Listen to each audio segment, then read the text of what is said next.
بسم الله الرحمن الرحيم أرأيت الذي يكذب بالدين فذلك الذي يدع اليتيم ولا يحض على طعام المسكين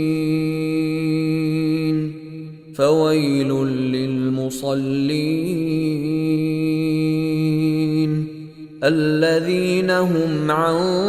صلاتهم ساهون الذين هم يراءون